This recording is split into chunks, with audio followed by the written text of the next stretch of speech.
نبی اکرم صلی اللہ علیہ وآلہ وسلم نے فرمایا،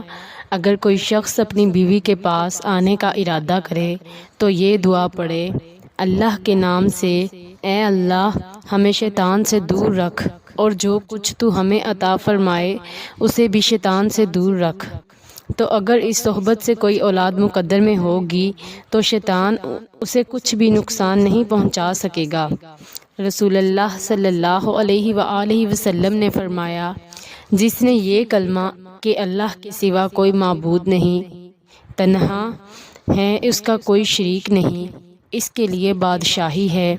اور اسی کے لیے تعریفیں ہیں، اور وہ ہر چیز پر قدرت رکھنے والا ہے،